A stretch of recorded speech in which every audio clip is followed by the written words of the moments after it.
विकास में अग्रसर सरकार, जनगण मन के हुए सपने अब साकार। अब हम जैसे युवाओं को टेंशन लेने की कोई जरूरत नहीं है, क्योंकि उत्तराखंड सरकार के मुख्यमंत्री स्वरोजगार योजना के जरिए हम युवाओं को रोजगार से जोड़ा जा रहा है। अलग अलग विभागों में चलाई जा रही अन्य रोजगार योजनाओं का लाभ देने के लिए अब एक ही जगह पर कैंप लगाकर सारी औपचारिकताएं पूरी की जा रही है। इसके साथ ही नैनो उद्यम जैसे सिलाई, बुनाई, फल सब्जी विक्रेता, ऐसे लोगों को भी सरकार वित्तीय अनुदान दे रही है।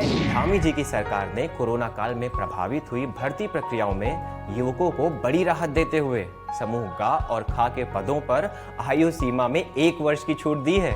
और यही नहीं, मार्च 2022 तक होने वाली भर्ती परीक्षाओं में लिया जाने वाला शुल्क भी धामी जी ने अब माफ कर दिया है। वीर चंद्र सिंह गढ़वाली पर्यटन स्वरोजगार योजना के तहत दी जाने वाली सब्सिडी को बढ़ाया जा रहा है। अब स्टार्टअप के लिए भी सरकार युवाओं को सहूलियत दे रही है। श्रीनगर, हल्द्वानी और देहरादून के मेडिकल कॉलेजों में 501 पदों को सृजित किया गया है और इसी के साथ ही राजकीय नर्सिंग कॉलेज बाजपुर में 70 पदों की स्वीकृति दे दी गई है। उत्तराखंड में लगभग 22 से 24,000 रिक्त पदों और बैकलॉग के साथ ही समस्त रिक्त पदों पर भर्ती प्रक्रिया शुरू हो चुकी है। अब मिलेगा हमें रोजगार का अधिकार। युवाओं के संग है हम, उत्तराखंड है हम। नमस्कार, उत्तराखंड की खबरों में आपका स्वागत है। मैं हूं आपके साथ आकाश। उत्तराखंड में अक्टूबर महीने में भारी बारिश से आपदा में 900 करोड़ रुपए के नुकसान का आकलन किया गया है। पिछले दिनों भारत सरकार के इंटर मिनिस्ट्रियली कोऑर्डिनेशन टीम ने विभिन्न क्षेत्रों का सर्वे किया था। आपदा सचिव S.A. मुरुगेशन ने बताया कि केंद्र की टीम ने पिछले हफ्ते आकर मौके का मुआयना किया। उसके बाद राज्य सरकार की ओर से हमने अपनी रिपोर्ट केंद्र को दी। केंद्र सरकार की ओर से आपदा राहत फंड फिक्स है और 14 विभागों की ओर से 900 करोड़ और SDRF की ओर से 400 करोड़ के नुकसान का डिटेल बनाकर रिपोर्ट दे दी है। अक्टूबर में जो हमारा 16, 17, 18, 19 तारीख पूरा राज्य पर बारिश हुई थी, हेवी रेन हुई थी, उसके बाद जो भी डैमेजेस हुआ है उसका असेसमेंट के लिए एक इंटर मिनिस्ट्रियल कोऑर्डिनेशन टीम है गवर्नमेंट ऑफ इंडिया का, वो इमीडिएटली उसी हफ्ते में यहाँ आए थे और पूरा राज्य पर उन्होंने जो अफेक्टेड प्लेसेस है एरियल सर्वे भी किया है, कुछ साइट इंस्पेक्शंस भी हुआ है। उसके बाद उनका एक्सपेक्टेशन ये था स्टेट गवर्नमेंट की तरफ से एक मेमोरेंडम जो डैमेजेस के बारे में देना पड़ता है उसको सबमिशन करने के लिए। सो इमीडिएटली हमने एक प्रिलिमिनरी रिपोर्ट है विभिन्न विभागों से, डिस्ट्रिक्ट से जो डैमेजेस वगैरह हुआ है उसको असेस करते हुए डैमेजेस का रिपोर्ट है ओवरऑल कितने वैल्यू का उसका रिपेयर रिकंस्ट्रक्शन के लिए कितने ज़रूरत है, और उसमें there is one state disaster relief fund में मानक भी ऑलरेडी भारत सरकार लेवल पे फिक्स्ड है, उसके अंतर्गत कितने हमारा अनुमन्य है, ये दोनों डिटेल्स देने के लिए डिफरेंट डिपार्टमेंट्स को हमने इंस्ट्रक्शन दिया था। आज रुड़की के खानपुर विधानसभा में पूर्व भाजपा राज्य मंत्री और आयकर और औद्योगिक सलाहकार संजय ठाकुर के नेतृत्व में वरिष्ठ कार्यकर्ता सम्मेलन समारोह का आयोजन किया गया, जहां पार्टी कार्यकर्ताओं को उपहार भेंट कर सम्मानित किया गया। संजय ठाकुर ने कार्यकर्ताओं में जोश भरने का काम किया और उन्होंने कहा, हमें सिर्फ और सिर्फ भाजपा के लिए कार्य करना है और एक होकर 2022 के विधानसभा चुनाव में प्रदेश की 70 की 70 विधानसभा सीटों पर भाजपा का परचम लहराकर एक रिकॉर्ड कायम करना है। कोरोना काल में भी जो इन्होंने काफ़ी सम्मानित किया है लोगों को, और जैसे कि हमारे पुलिसकर्मी और क्या नाम स्वास्थ्य विभाग के जितने भी स्टाफ थे उनको भी इन्होंने जो है सम्मानित किया है। और मैं तो यही कहूँगा कि आज मंडल खानपुर में जो कार्यक्रम हुआ है, सभी पदाधिकारी और पुराने हमारे जितने भी वरिष्ठ कार्यकर्ता हैं उनका भी सम्मान किया है। और पार्टी का टिकट होना या ना होना ये तो बात की बात है, ये तो संगठन वाले जानते हैं कि हम किसको टिकट देंगे। आपको बताऊं, ये आज हमने हमारे मंडल खानपुर में जितने भी ज्येष्ठ और श्रेष्ठ कार्यकर्ता पूर्व में जो भी मंडल में रहे हैं यहाँ कार्यकर्ता, उन सबको सम्मान और एक मेल मिलाप का कार्यक्रम आज हमने रखा था यहाँ पे, ताकि जब भी हम चुनाव यहाँ से लड़ें या भारतीय जनता पार्टी को कैसे मजबूत किया जाए तो हमें अपने कार्यकर्ताओं की पहचान होनी चाहिए। उसी निमित्त हमने ये प्रोग्राम का आयोजन किया था यहाँ पे, ताकि सब कार्यकर्ताओं को एक मोटिवेशन भरा जा सके और उनको ये याद दिलाया जा सके कि भाई आपको भारतीय जनता पार्टी के लिए काम करना है, देश के लिए काम करना है और जागरूक होकर काम करना है और सबको मिलजुल के काम करना है। बद्रीनाथ हाईवे पर श्रीनगर बाजार से पहले श्रीयंत्र टापू के पास एक कार अलकनंदा में समा गई। घटना गुरुवार सुबह की है। सूचना मिलते ही फायर सर्विस यूनिट की टीम मौके पर पहुंची और रेस्क्यू शुरू किया। कार में सवार एक व्यक्ति को तत्काल नदी से बाहर निकालकर अस्पताल में भर्ती कराया गया। वहीं पुलिस टीम ने राफ्टिंग की मदद से नदी से कार बाहर निकाली, जिसमें एक युवक का शव भी बरामद हुआ है। जहाँ से गाड़ी नीचे गिरी वहाँ गए पहले, उससे फिर देखते हुए नीचे आए। तो जब नीचे आए तो जब हमने नदी में देखा तो एक जवान जो है, जो लड़का जो था आकाश नाम का, ये नीचे पत्थरों के बीच में बैठा हुआ था, फंसा हुआ था और जोर जोर से वहाँ से चिल्ला रहा था। तो सबसे पहले हमने रस्सों की सहायता से इसको बाहर निकाला और सुरक्षित स्थान पे निकाल के हॉस्पिटल भिजवाया।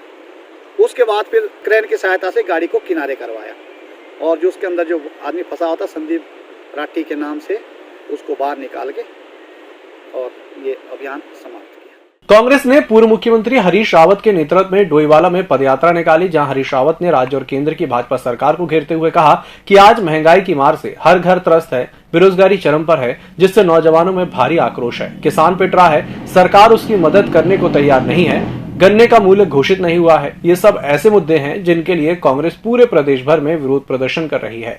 यहाँ आज 16वीं पदयात्रा है और ये निरंतर जारी रहेगी।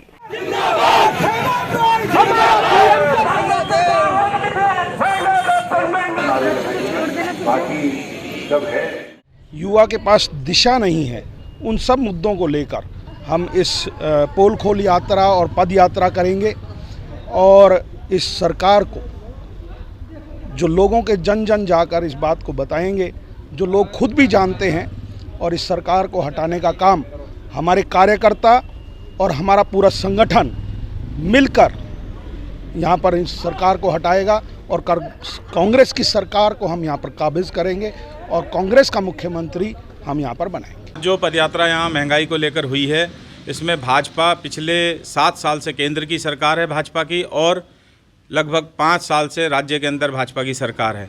और मोदी जी ने जब सत्ता में नहीं थे तो मोदी जी ने कहा था कि हम जब सत्ता में आएंगे 100 दिन के अंदर हम महंगाई कम करेंगे। आज आप देख लीजिए महंगाई कहाँ से कहाँ पहुँच गई है। गरीब को चूल्हा जलाना तक मुश्किल हो गया है। सिलेंडर के दाम, और पेट्रोल, डीजल, खाद्य पदार्थों के दाम, सब्जियों तक के दाम आज कहाँ से कहाँ पहुँच गए हैं। और वही हाल राज्य सरकार का है। राज्य सरकार ने कहा था हम रोज़गार देंगे, रोज़गार के नाम पे 5 साल में राज्य सरकार ने आज तक 2000 लोगों को भी रोज़गार नहीं दिया है। तो ये सरकार केंद्र की हो चाहे राज्य की हो, दोनों पूरी तरीके से विफल है। खाद मिल नहीं रही है, खाद के लिए किसान मारा फिर रहा है। तो ये सब ऐसे मुद्दे हैं जो कांग्रेस जिनके लिए विपक्ष के रूप में लड़ रही है और हम पूरे राज्य भर में कर रहे हैं। ये मेरी महंगाई के खिलाफ और बेरोजगारी के खिलाफ 16वीं पद यात्रा है जो है आज, और ये निरंतर जारी रहेगी जब तक ये महंगाई का यह आलम बना रहेगा, बेरोजगारी का यह आलम बना रहेगा। 2022 के विधानसभा चुनाव को लेकर आप पार्टी ने अपनी कमर कसनी शुरू कर दी है। लगातार आप पार्टी के नेता उत्तराखंड दौरे पर हैं। आप प्रवक्ता नवीन पीरशाली ने बताया है कि मनीष सिसोदिया के उत्तराखंड दौरे के बाद अब दिल्ली के मुख्यमंत्री अरविंद केजरीवाल भी 21 नवंबर को हरिद्वार आएंगे। साथ ही हरिद्वार आकर अपनी पार्टी के रोड शो में शामिल होंगे।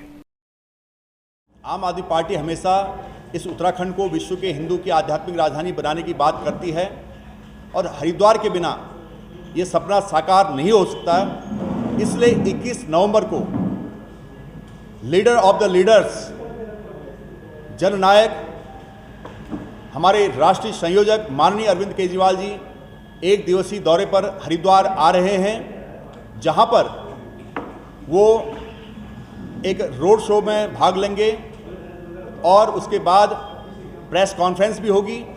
कई महत्वपूर्ण मीटिंगें उस दिन हैं। तो पूरा 1 दिवसीय कार्यक्रम अरविंद जी का 21 नवंबर को हरिद्वार में होगा।